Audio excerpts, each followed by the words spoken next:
بسم اللہ الرحمن الرحیم نحمده ونصلی علی رسولہ الکریم اما بعد۔ بسم اللہ الرحمن الرحیم۔ آج ہمارا نحمده ونصلی علی رسولہ الکریم آج ہمارا موضوع ہے نکاح، مقاصد نکاح اور اس کی اہمیت۔ نکاح کیا ہے؟ اخروی فضائل۔ ایجاب و قبول کے مخصوص الفاظ کے ذریعے مرد و عورت کے درمیان ایک خاص قسم کا دائمی تعلق اور رشتہ قائم کرنا نکاح کہلاتا ہے، جو دو گواہوں کی موجودگی میں ایجاب و قبول کے صرف دو لفظوں کی ادائیگی سے منعقد ہو جاتا ہے۔ اسلام نے نکاح کے تعلق سے جو فکر اعتدال اور نظر توازن اللہ تعالی نے نکاح کو عبادت کا درجہ دیا، تمام مذاہب میں اس کو حلال قرار دیا۔ قرآن مجید میں اور اپنے آخری پیغمبر حضرت محمد مصطفیٰ احمد مجتبیٰ صلی اللہ علیہ وسلم کی زبانی جا بجا نکاح کے لیے اپنے بندوں کو ترغیب دی۔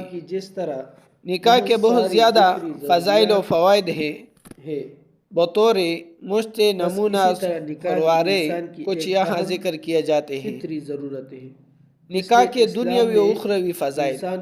نمبر 1، نکاح سنت انبیاء ہے اور مہذب طریقے کے ساتھ پورا ترجمہ حدیث کا ترجمہ ہے، اور حضرت ابو ایوب رضی اللہ عنہ سے روایت ہے کہ رسول اللہ صلی اللہ علیہ وسلم نے ارشاد فرمایا، چار چیزیں انبیاء کرام علیہ السلام کی سنت میں سے ہے: حیا، خوشبو لگانا، مسواک کرنا اور نکاح۔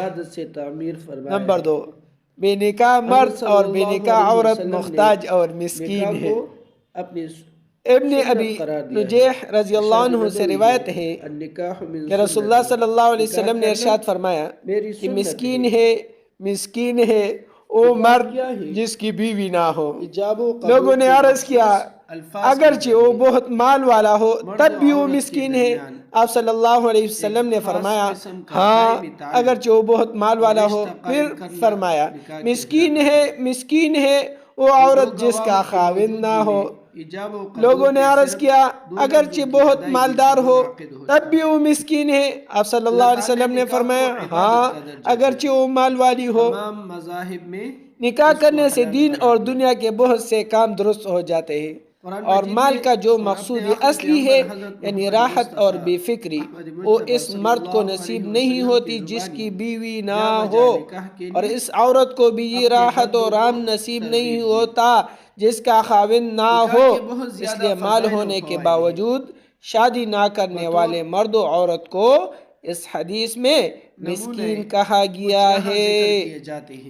نمبر 3، نکاح شرمگاہ کے گناہوں سے بچاؤ کا ذریعہ ہے۔ حضور اکرم صلی اللہ علیہ وسلم کا ارشاد ہے، حدیث کا ترجمہ، اے جوانو تمہیں نکاح کر لینا چاہیے، کیونکہ یہ نگاہ کو زیادہ جھکانے والا اور شرمگاہ کو زیادہ حفاظت کرنے والا ہے، اور جو اس کی طاقت نہ رکھے وہ روزے رکھے۔ بیشتر وہ لوگ جو نکاح کی استطاعت رکھتے ہوئے بھی نکاح نہیں کرتے، ان کے ذہن میں ہمیشہ زناکاری کا لاوا پکتا رہتا ہے، اور زنا انسان کو یقینی طور پر ایمان سے کوسوں دور لے جاتا ہے۔ اب جو مسلمان شادی نہیں کرتا وہ در حقیقت اپنے دین کو بھی داؤ پر لگانا چاہتا ہے۔ نکاح کے ذریعے ان سب مسئلوں سے نجات ہے۔ اگر واقعی کوئی مجبوری ہے اور اصل تدبیر نکاح پر عمل نہیں کر سکتا تو پھر یہ علاج ہے جو حدیث شریف میں بیان ہوا ہے کہ آپ صلی اللہ علیہ وسلم نے اس کے بدل یعنی روزے کو اختیار کرنے کا ارشاد فرمایا، کیونکہ روزے سے نفسانی شہوت ٹوٹ جاتی ہے۔ وہ عورت جس کی خاوند نہ ہو۔ لوگوں نے عرض کیا اگرچہ بہت مالدار ہو تب بھی وہ مسکین ہے؟ آپ صلی اللہ علیہ وسلم نے فرمایا ہاں، اگرچہ مال والی ہو۔ نکاح کرنے سے دین اور دنیا کے بہت سے کام درست ہو جاتے ہیں، اور مال کا جو مقصود اصلی ہے یعنی راحت اور بے فکری، وہ اس مرد کو نصیب نہیں ہوتی جس کی بیوی نہ ہو، اور اس عورت کو بھی راحت اور آرام نصیب نہیں ہوتا جس کا خاوند نہ ہو۔ اس لیے مال ہونے کے باوجود شادی نہ کرنے والے مرد و عورت کو اس حدیث میں مسکین کہا گیا ہے۔ نمبر 3، نکاح شرمگاہ کے گناہوں سے بچاؤ کا ذریعہ ہے۔ حضور اکرم صلی اللہ علیہ وسلم کا ارشاد ہے، ترجمہ یہ ہے، اے جوانوں تمہیں نکاح کر لینا چاہیے، کیونکہ یہ نگاہ کو زیادہ جھکانے والا اور شرمگاہ کی زیادہ حفاظت کرنے والا ہے، اور جو اس کی طاقت نہ رکھے وہ روزے رکھے۔ بیشتر وہ لوگ جو نکاح کی استطاعت رکھتے ہوئے بھی نکاح نہیں کرتے، ان کے ذہن میں ہمیشہ زناکاری کا لوا پکتا رہتا ہے، اور زنا انسان کو یقینی طور پر ایمان سے کوسوں دور لے جاتا ہے۔ اب جو مسلمان شادی نہیں کرتا وہ در حقیقت اپنے دین کو بھی داؤ پر لگانا چاہتا ہے۔ نکاح کے ذریعے ان سب مسئلوں سے نجات ہے، اور اگر واقعی کوئی مجبوری ہے اور اصل تدبیر نکاح پر عمل نہیں کر سکتا تو پھر یہ علاج ہے جو حدیث شریف میں بیان ہوا ہے کہ آپ صلی اللہ علیہ وسلم نے اس کے بدل یعنی روزے کو اختیار کرنے کا ارشاد فرمایا، کیونکہ روزے سے نفسانی شہوت ٹوٹ جاتی ہے۔ نمبر 4، بے نکاح آدمی شیطان کا بھائی اور اعلی کار ہے۔ حضرت ابو ذر رضی اللہ عنہ سے روایت ہے کہ رسول اللہ صلی اللہ علیہ وسلم نے عکاف رضی اللہ عنہ، ایک صحابی کا نام ہے، سے فرمایا،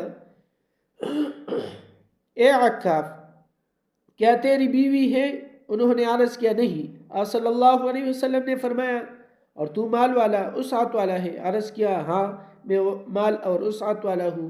آپ صلی اللہ علیہ وسلم نے فرمایا، تو اس حالت میں تو شیطان کے بھائیوں میں سے ہے۔ اگر تو نصارہ میں سے ہوتا تو ان کا راہب ہوتا۔ بلا شبہ نکاح کرنا ہمارا طریقہ ہے۔ تم میں سب سے بدتر وہ لوگ ہیں جو بے نکاح ہے، اور مرنے والوں میں سب سے بدتر وہ ہے جو بے نکاح ہے۔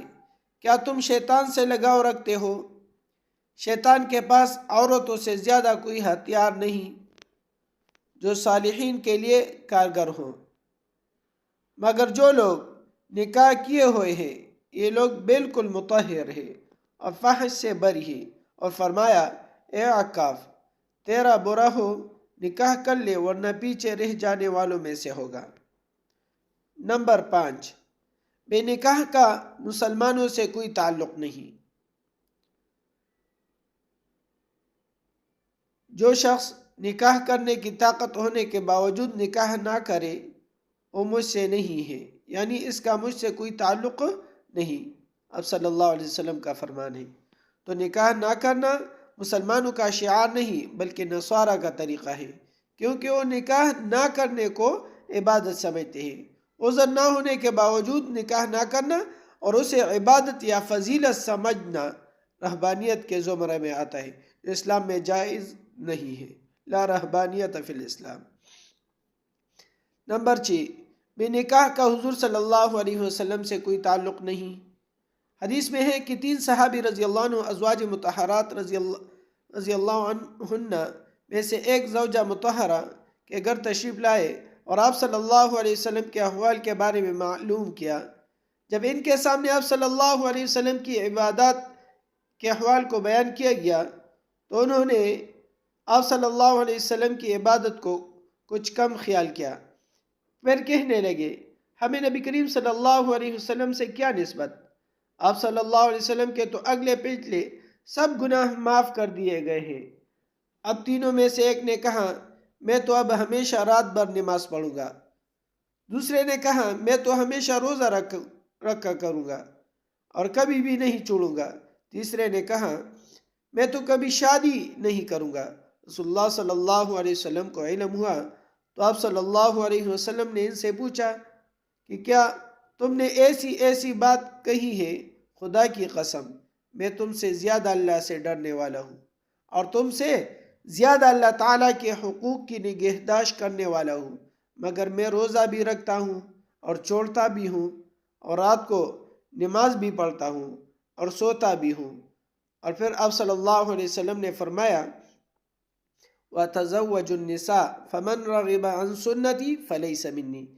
میں عورتوں سے نکاح بھی کرتا ہوں، جو میری سنت سے اعراض کرے گا وہ مجھ سے نہیں ہے۔ غور کیجئے، جب صحابہ رضی اللہ عنہ نے انسانی فطرت سے ہٹ کر الگ راستہ اختیار کرنا چاہا تو آپ صلی اللہ علیہ وسلم نے غصہ کا اظہار فرمایا۔ جس چیز کو نیکی سمجھ رہے تھے آپ صلی اللہ علیہ وسلم نے انہیں بتایا کہ اس عمل سے وہ اسلام سے قریب نہیں بلکہ دور ہوں گے، شیطان کے وسوسوں میں الجھ کر تکلیف اٹھائیں گے، جنسی شہوت سے جنگ میں خود کو الجھائے رکھیں گے۔ ایک نوارا ہونا ان کے لیے بے حد تلخ ہوگا، جس کی شدت اور گناہ سے کم لوگ نجات پاتے ہیں۔ نمبر 7، نکاح کرنا آپ صلی اللہ علیہ وسلم کا طریقہ اور سنت ہے۔ حضور اکرم صلی اللہ علیہ وسلم کا ارشاد ہے، جو میری فطرت سے محبت رکھتا ہے وہ میری سنت پر عمل کرے گا، اور میری سنت میں سے نکاح ہے۔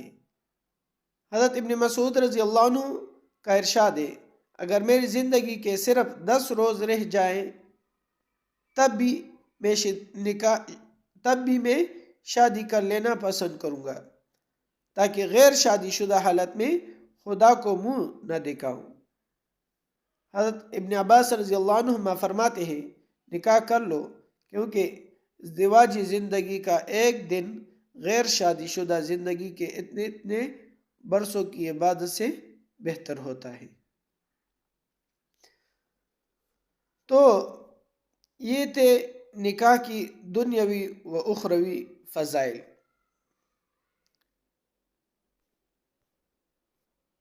تو اب وہ لوگ سوچے جو بغیر نکاح کے ہیں اور ان کا گزارا بھی ہوتا ہے کہ نکاح کر لے لیکن پھر بھی نکاح نہیں کرتا،